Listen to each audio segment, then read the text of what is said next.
Okay. So anyone new today joining the class?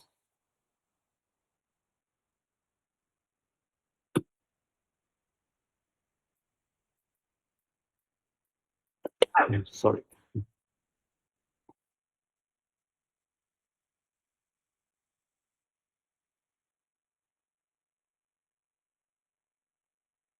Upendra, you're new.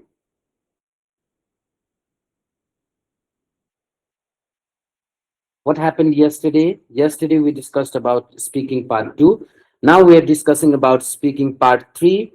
So speaking part 3, as I have mentioned you earlier, that you're going to get questions more generalized than other parts. Okay, it might be about your country, it might be about your society,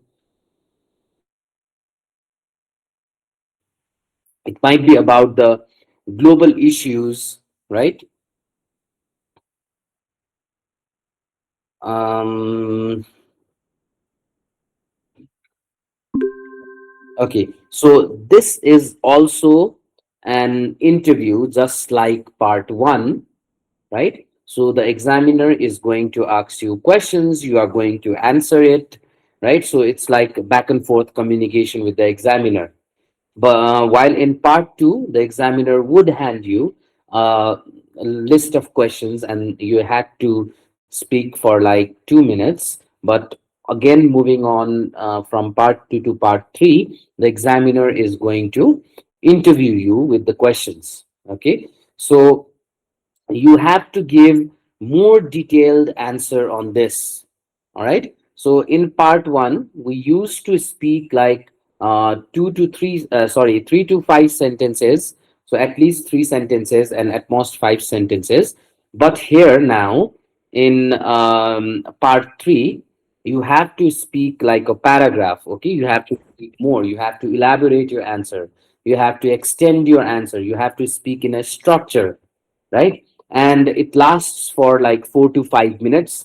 And unlike speaking part one, there you would get like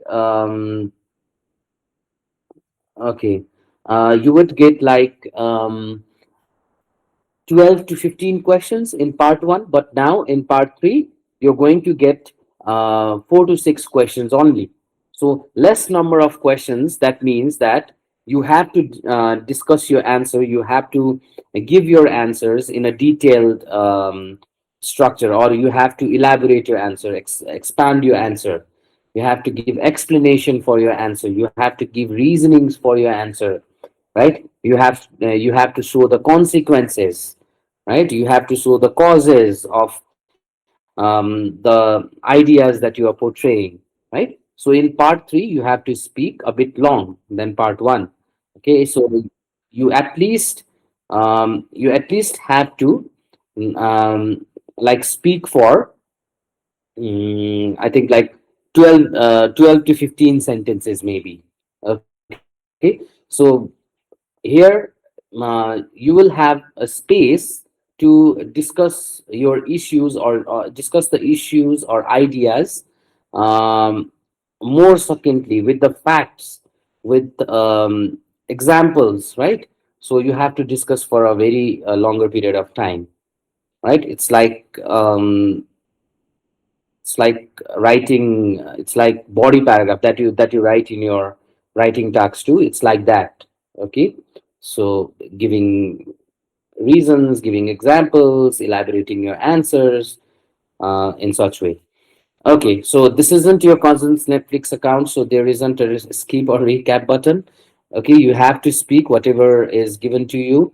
And in part one, what we could do is, so if the question was in part one, okay, do you like music? Right? So, are you fond of music? So, you could have also said that, okay, so I don't like music. I don't hear much of the music, but yes, I'd like to read books. I'd like to read some articles. I'd like to read some biographies, right? And doing that, so you could divert your answer in part one, but in part three, you have to answer it. Okay, because it's about global issues, it's about societal issues, your it's about your country. So whether you have idea and whether you can um, portray your ideas, or whether you have knowledge about those things or not, that are seen in part 3. It's not about yourself, it's about the issues, right? So that is why you can't just divert the answers, you have to give the reasonings and everything. Yes, like 40 to 50 seconds. Yes, it's very ideal to speak for like 40 to 50 seconds in this type of questions, right? So your country question, it might sometime come in part 1, but mostly in part 3. Okay, your country, the questions about your country will be asked in part 3. They will ask you about certain trends, behaviors, or activities people do in your country, right? And every time when it's about your country, what you have to do is you have to group your country in different parts, okay? So that you can explain your answers, elaborate your answers for a longer period of time. So, for example, let's say this: what type of food do most people eat in your country? So if the question is like this, for example, so the question here, it mentions food. So it's better to, okay, it's better to um, group your country according to the reason, right? So how do you speak? So in my country, the type of food people eat is different from one region to another. For example, the northern region of my country is very cold, so people living there tend to eat warm food. Whereas moving to the middle region, it is a mixture of different cultures, so you get anything from a simple rice, lentils, and vegetables to KFC and Pizza Hut. As we move further down, the southernmost region is hot, so there people prefer cold food. And you can give examples as well. Okay, so examples of cold food like ice creams, desserts, something like that, right? So yes, this way you are going to elaborate your answer, grouping your country into region. Okay, so if it's about area, then so I told you earlier that you group your country according to the demographics. Demographics means data of your country, the people, right? So it might be different cultures, it might be different reasons, it might be different age groups, right? It might be like male population, female population. So yes, you can group your country according to the demographics. All right, are we clear? Is there any confusion till now?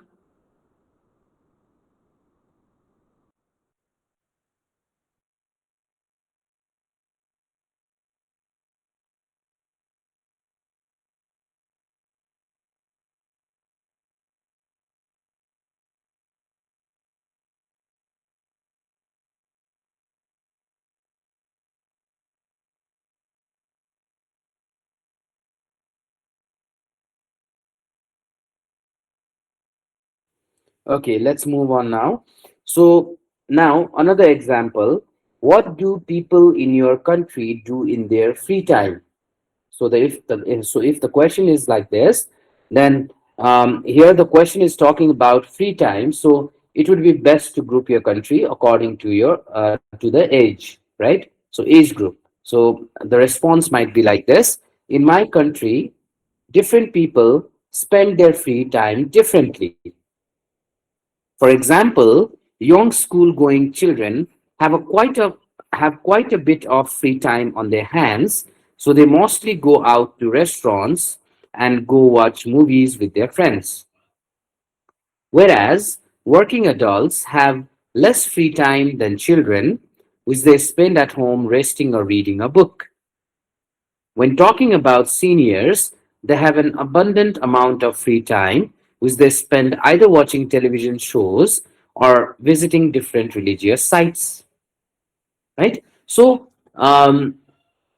in speaking as well, in part 3, what you have to do is you have to use the transition words as well. Okay, using transition words means the example from some examples of transition words are however, moreover, therefore, although, in spite of, despite of, on the one hand, on the other hand, right? And this helps you of, is this length of answers okay, sir? This is just example. It's better if you elaborate more than this. Okay. Okay, speak a bit longer period of time than this. Okay, try to put your ideas again, more ideas to this as well. Okay, this is just an example. I'm showing you because here, if you see, right, so this is the topic sentence that has been discussed, right? So they spend their time differently, and this is the supporting evidences or examples given over here, right, according to the age group, right? And you can add the concluding sentence as well over here. You can add again more activities that they do in their free time, right?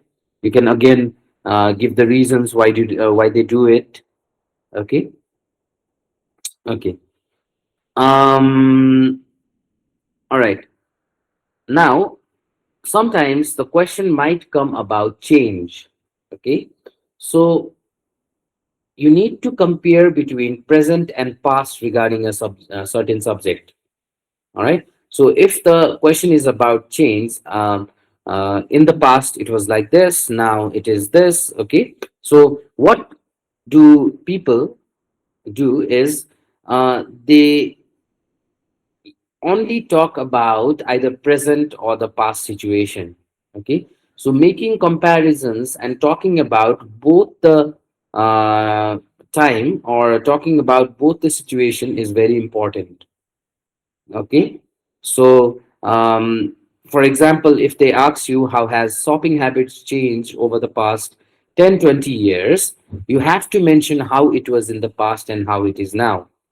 Okay. Sometimes people only tell about, so this things has been introduced, and more and more uh, right things are being um, done in the present, and they forget to talk about the past, right?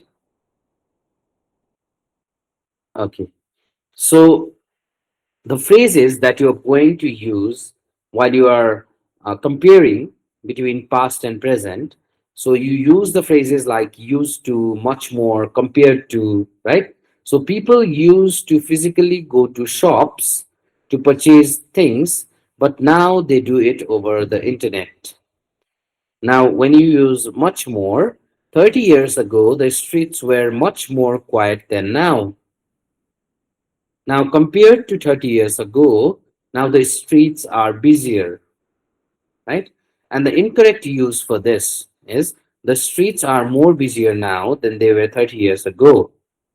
How do you use it correctly? The streets are busier now than they were 30 years ago. The streets are more busy now than they were 30 years ago. Why is it incorrect, and why is the sentence below that correct? Has anyone any idea?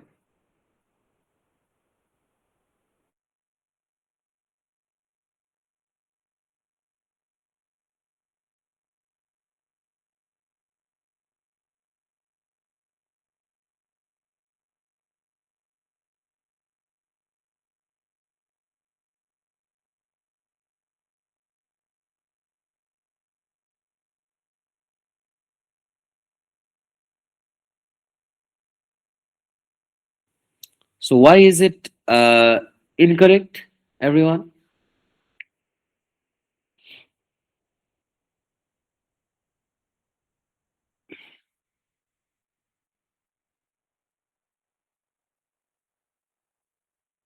Yes, you can't use more busier. Okay, busier itself is more. So either you use busier or you can use more busy. So you can use uh, less cute, less cuter. Less cute, but sorry, more cute. But you can you can't use more cuter. right? You can use more beautiful, but beautifuler. You can't use more beautifuler or something like that, right? So busier itself is busier, so that is why you can't use more or much, right? Okay, now the questions sometime might be about future, right? Sometimes they will ask you about the future and you need to speculate and imagine your answer. Now, when it's about the future, you don't always talk about the facts, right?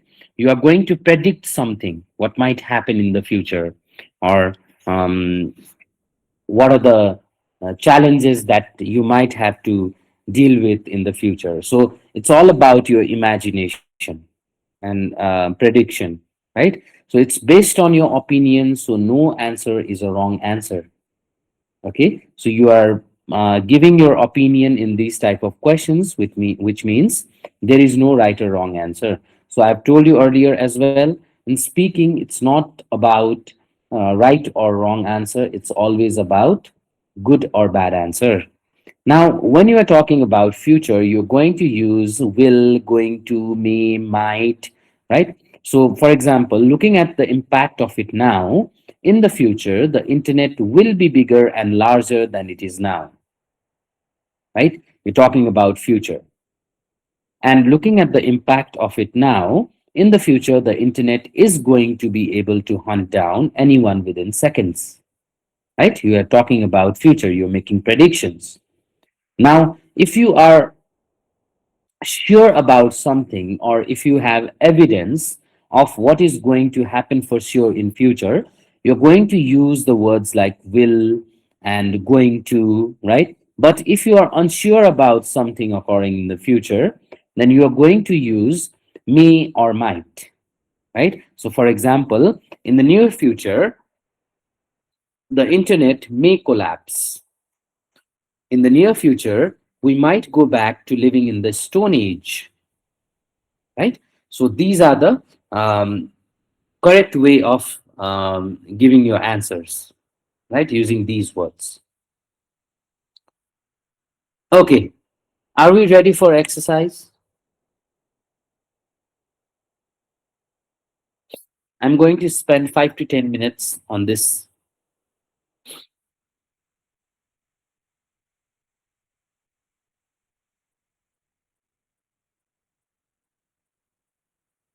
Okay, I'll pick people and you're going to speak, all right? Okay. Jibase, you there?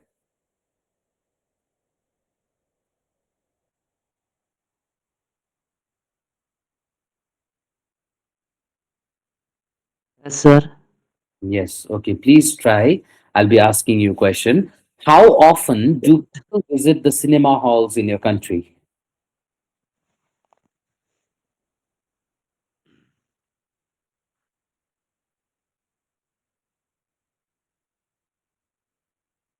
Jibes? Yes, sir. Okay. Can you speak? Yeah. Sir, can I try tomorrow because I am not prepared. Okay, okay, that's okay. Um, who do I pick? Manisha. Okay. You there, Manisha? Can you speak?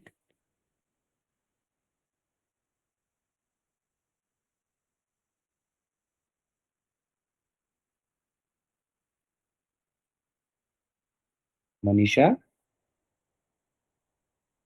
Okay. Um,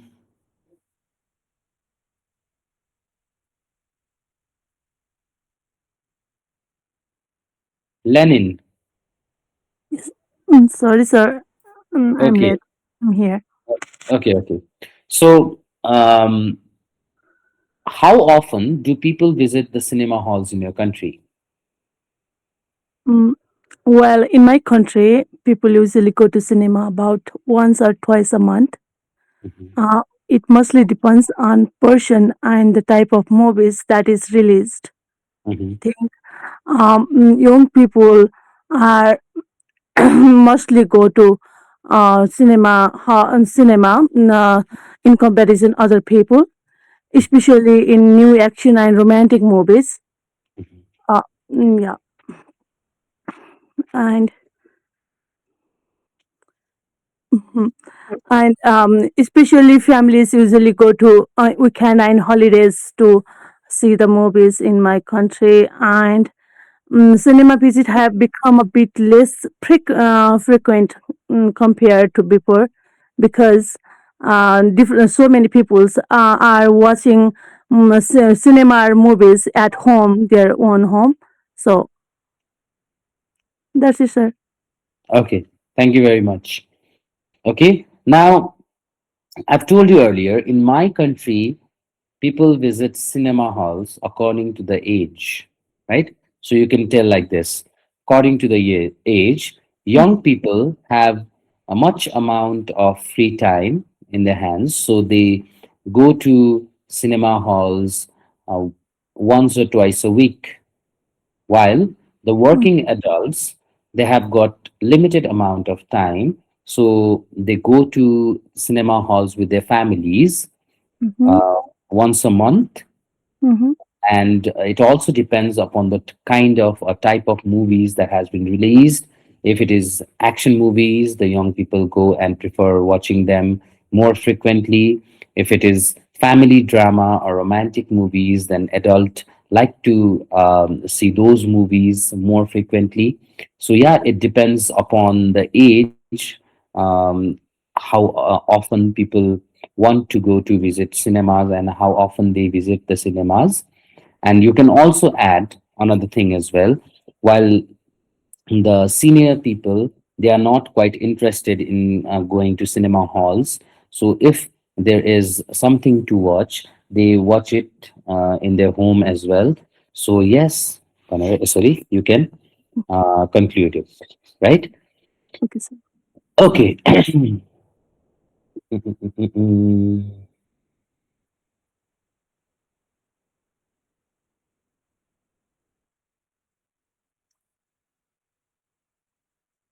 Okay, Usha. Yes, sir. Okay. How have eating habits changed over the last few decades? Eating habits.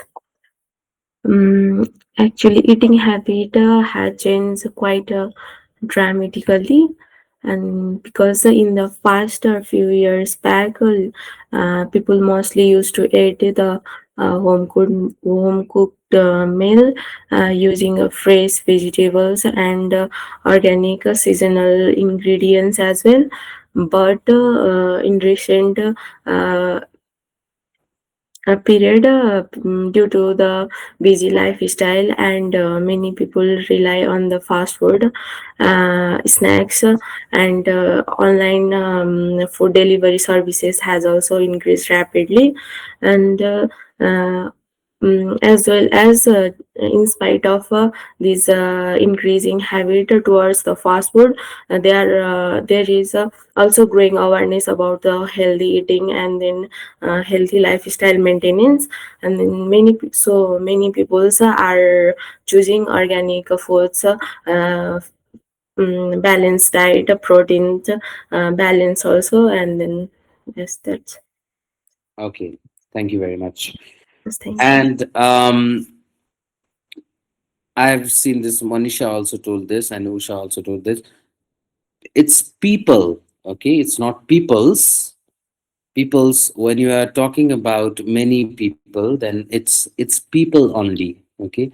You're not going to put plural form to people itself, okay? So peoples hudaina, eh?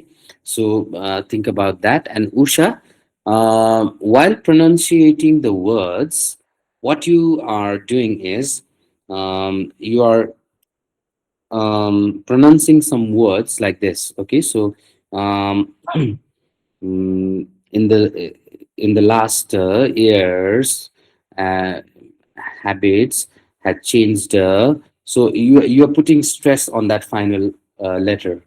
Okay, so please try to avoid that. And it's not habit, it's habit. Okay, so try to improve this. All right, so yes. Okay, all right. Whom do I pick? Whom do I pick? Whom do I pick? Mm, Yagyaraj, can you speak? Yagya, Um, Hello, sir. Good afternoon. good afternoon. Yeah. So, Yagya, do you think water pollution will be a problem in the coming years?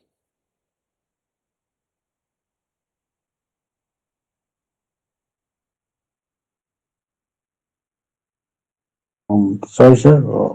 Can you repeat one? Okay, so do you think water pollution will be a problem in the coming years? Uh, okay.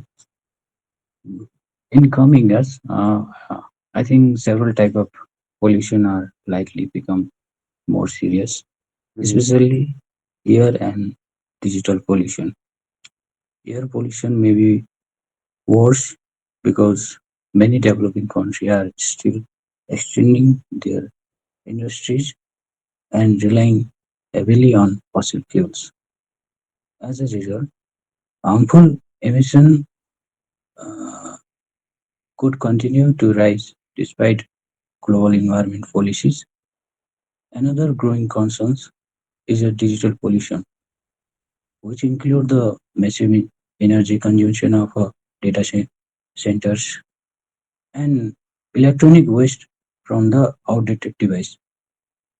Since people are using more technology every year, this type of pollution could increase dramatically.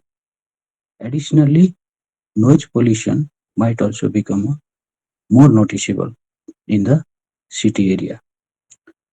Extended and transportation system become busier. Overall, unless government and individual make a strong action, pollution in the different form will continue to threaten the public health and the environment. Okay, thank you, Yagya. So what mistake you did was, the question was about water pollution. You discussed about other pollutions, right? So, do you think water pollution will be a problem in coming years? Right? Your answers were good. You used the transition words. Your coherence was fine. You give structured answers, right? But it was off the topic, out of the topic. The question actually was water pollution. Okay, so here, if you see the third question, it's about water pollution. All right. Okay, now final. I'm going to pick one person. Um, Sudarshan. Hello. Sudarshan, you ready? Yes. Okay. Will large shopping malls continue to be popular despite the growth of internet shopping? Yeah, I think so. It will be quite popular because despite having a lot of internet shopping medias available, there will be a lot of people wanting to visit in person and go for uh, different shopping of goods and items. Those who want to get in the real time instead of going through online shopping malls. Uh, I think people would still like to go and visit in person and want to test their goods in real time, despite of having it in online. I think internet internet shopping does not provide the actual value of the goods, and yes, sometimes we get the faulty goods as well when we buy from the internet. So I think people would likely to go and grow in further upcoming years. Okay. Thank you, Sudarshan. Sudarshan, grammar, please. Grammar is must somewhere. Okay. And yes, so some of the things were repetitive. Okay. Visiting the shops to see the goods by themselves or something like that. It was some of the sentences were repeated, right? Okay. Anyone else wants to talk?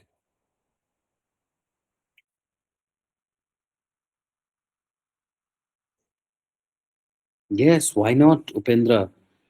Okay. You ready? Yes, yes, sir. Okay. How has your hometown changed in the last 20 years? Mm, Talking about my hometown, it has changed a lot. If I compare since my childhood, firstly, it is changed on transportation system, like roadways has been developed with the nice and beautiful alignments so that we can reach on every individual's home straight from the center of the settlement area. In addition to that, also the internet system has also been developed.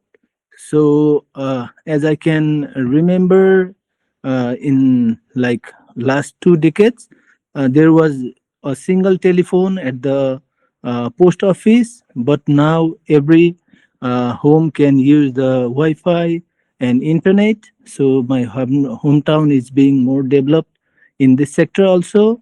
And lastly, I can remember about the shops and shopping mall available in my hometown. Uh, we can visit to the bigger malls for shopping and can get all type of items within a single mall. But if I compare it to past 2 decades back, then there was individual shop and we need to visit to next hometown or in the bigger cities to get all these items. So I can say that my hometown is well developed now, and the my hometown is in the Kathmandu, which is also the capital city of Nepal. Okay. Thank you very much, Upendra. Some of the sentence, the formation of some sentence, you need to work on that. Okay. And while talking about past, like we needed to we need to go to other places to um, buy some things, or you told about those things, right? So we needed to go. Okay, so you have to talk in past whenever you are mentioning the past. Okay, so grammar, please. All right, grammar has slipped. Yes, you compared between past and present, and you use the cohesive devices which we call transition signals, transition words as well. So yes, try to focus on the grammar part and formation of the sentences part. Okay. Okay. Okay. Yes. Okay, now I'm going to talk about another thing, which is more important in IELTS when you are uh, targeting for a higher band. Okay, so intonation, we call it intonations in IELTS speaking, right? Um, Okay, so intonation, what do you mean by intonation? Okay, so intonation is very important in your IELTS speaking. When your examiner is giving you marks while listening your speaking, right? So whether your pronunciation and fluency and coherence is good or not, it plays intonation plays a very important role in this. Okay, so intonation actually means rise and fall of your voice. Okay, so natural, when you use natural intonation, it shows that you are confident enough, you're clear, and you are expressive enough, right? So that is why intonation is very important while you are achieving a higher band. Okay, and it shows that you are fluent enough and you can give your ideas more clearly and confidently. So examiners, what are examiners looking for is varied intonation, right? Different intonation instead of flat or robotic speech. So when you are in part two and part three, when you are talking about some topic, so most of the students, what they do is, okay, so they talk like this. Okay, so I went to a vacation and it was very enjoyable moment, and I enjoyed very much. We did this, we did that, and we came back to our place, and it happened, and so it sounds a bit flat or robotic, right? So what you have to do is, when you are expressing something, your happy expressions might have a bit rising pitch in your voice, right? Oh yes, we did it, right? So these kinds of things, so this is very important in your speaking as well. Okay, we do not take care about this, and we sound very much boring while you are speaking, right? So um, when you are asking some questions, then your intonation is a bit high. When you are making a statement, or when you are talking about some facts, then you have falling intonations in that, right? And when you're expressing emotions, your opinions, or when you are emphasizing on something while you are discussing something, then there is varied intonation in this, right? So why intonation matters in IELTS? So at band 6, right? So candidates may have a limited control of intonation. So when you are achieving for a higher band like 7 and above, then examiner expect a range of intonation features, right? So how you are speaking, how is your pitch, how is your voice, that is looked at when you are achieving for a higher band. Okay, and wrong intonation may make you sound unsure or confusing, right? When you are making a statement, when you are concluding something, you would be like talking in a falling voice, right? So it makes the examiner understand that, okay, so there is nothing further to discuss, it has ended. And there is not the statement that the speaker is providing is the idea that the speaker is providing has finished, right? So impression and good intonation make you sound more fluent, natural, and confident. Okay, so what are the intonation patterns in IELTS speaking? So intonation patterns, now if you see this, um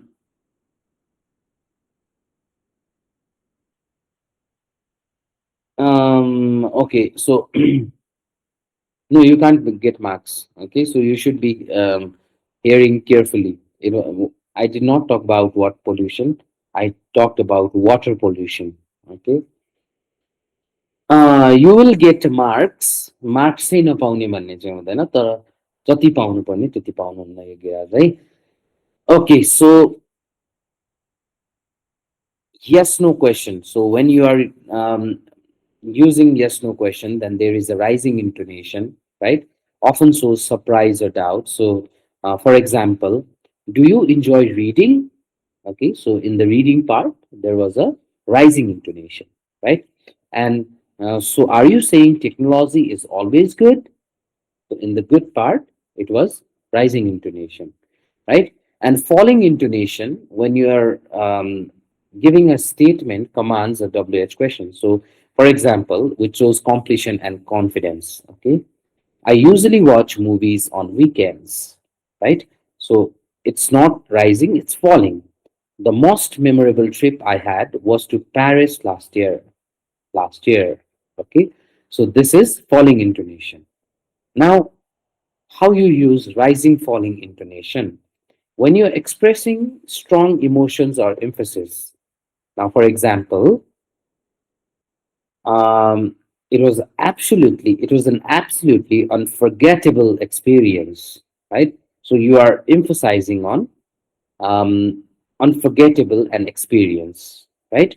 So it was an absolutely unforgettable experience, right? Okay, so falling rising intonation, right? So this comes when you practice a lot, right? So you have to practice a lot for this, right? Intonations. Now, um, falling rising intonation. When you are showing doubts, hesitation, or disagreement, then you use falling and rising intonation.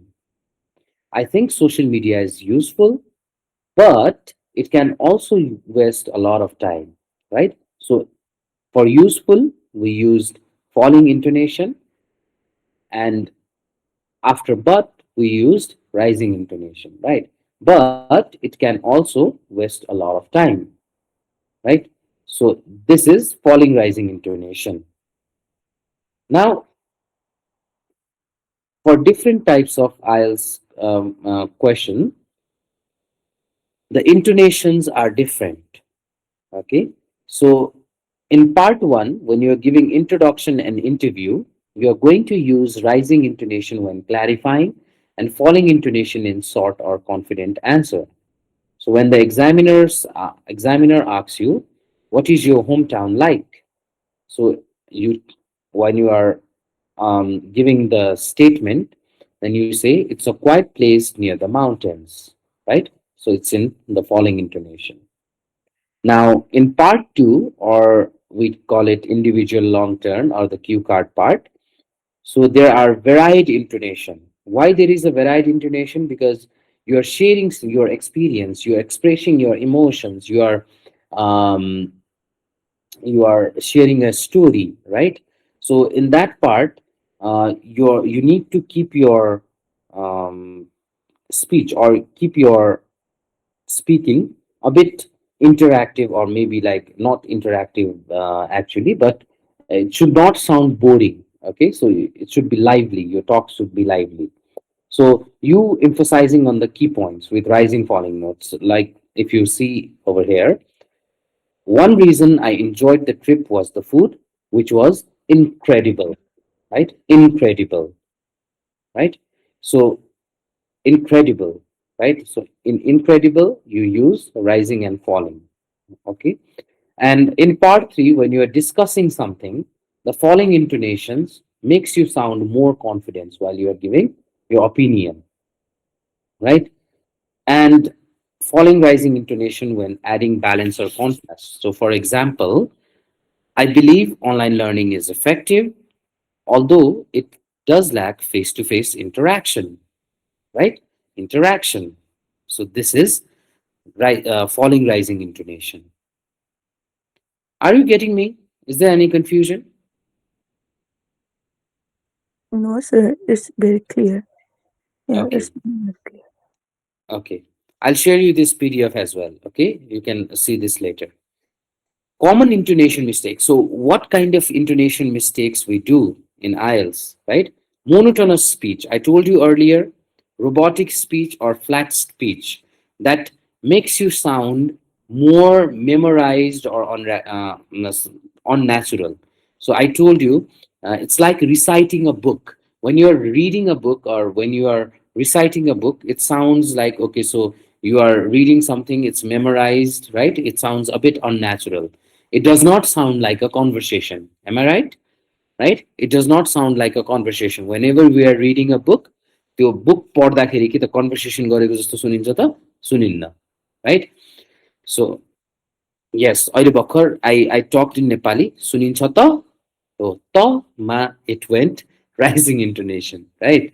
So yes, the same thing you have to do in English as well. So English is the language of communication, but yes, language of communication, there are emotions in English, there are expressions in English, right? So English बोल्ने भन्दैमा चाहिँ एकदम त्यो I believe online learning is यसरी बोल्नु पर्छ भन्ने होइन नि त, right? So native English speaker, what they do, they speak in a way that, okay, so हामीले जसरी नेपालीमा चाहिँ एकदम आहा कति राम्रो रहेछ भनेर भन्छौँ नि, right? So wow this was so beautiful भनेर भन्छन् उनीहरूले पनि, होइन? तर हामीले भने चाहिँ wow this was so beautiful भनेर चाहिँ किन भन्ने त, right? So when we are learning a language, we have to learn how to express ourselves as well through that language, right?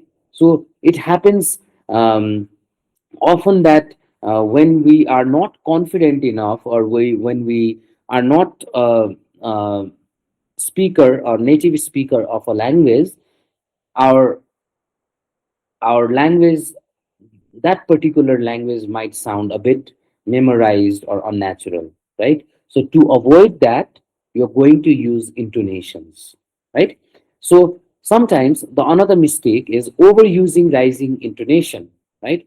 So what do some people do is, I believe online learning is effective, although it does lack face-to-face interaction. So this is overusing intonations, right? When it is required, you should only use that intonation. So another mistake is flat endings, right? When you do not have intonation in your endings, what it sounds a bit unfinished, right? So you should avoid um, flat endings and lack of emphasis. So when you are expressing something, part you're going to discuss about your story, your experiences. That means a vacation you recently took. So Pokhara was a very beautiful place and you liked it very much, right? So when you are sharing your story about Pokhara, and there might be events which was a bit enjoyable moments, right? And you found something very mesmerizing, right?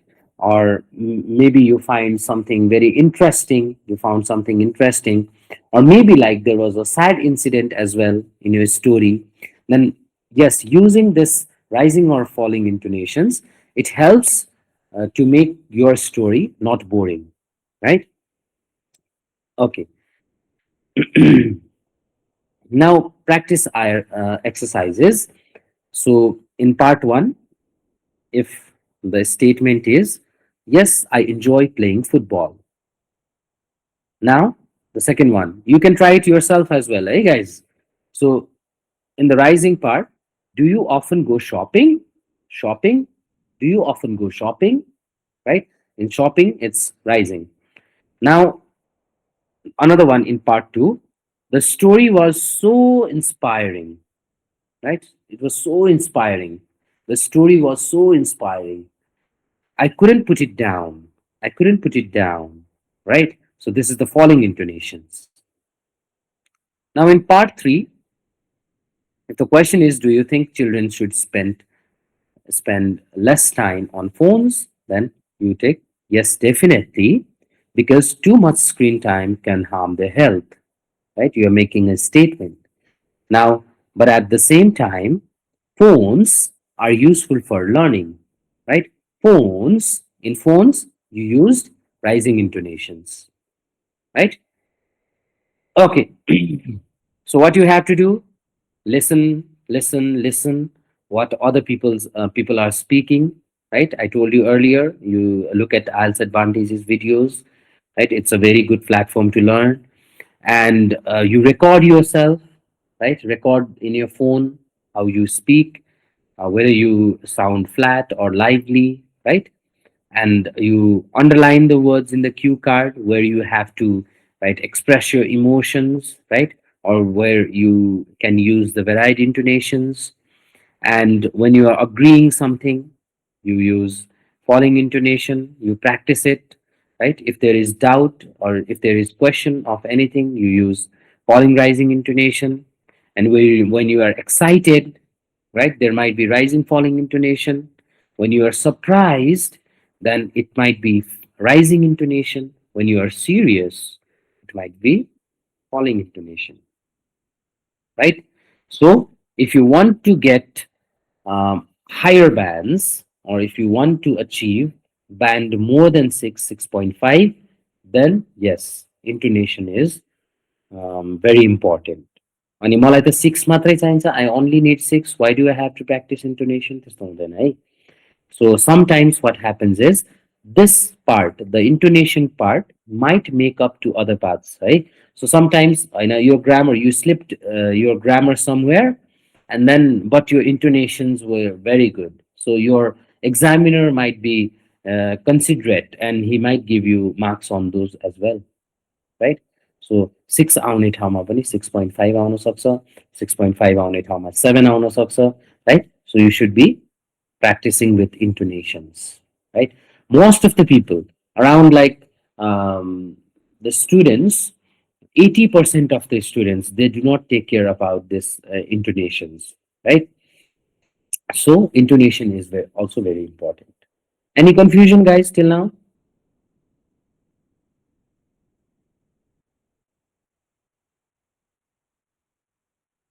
Is there any question? Okay, did you guys understand?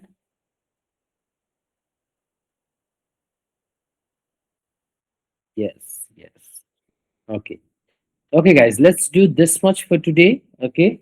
And you practice speaking now. Okay. We've completed part one, part two, part three, right? And yes, we'll do sessions as well. And at home also, please pick a topic, speak for it for like um, 2 minutes. You record yourself, you find your mistakes. All right. Okay. Thank you very much. Have a good night. Have a great night. I'll talk to you guys tomorrow. And Good night, sir. good night, Manisha. Good night, Usha. Everyone, good night. Bye bye.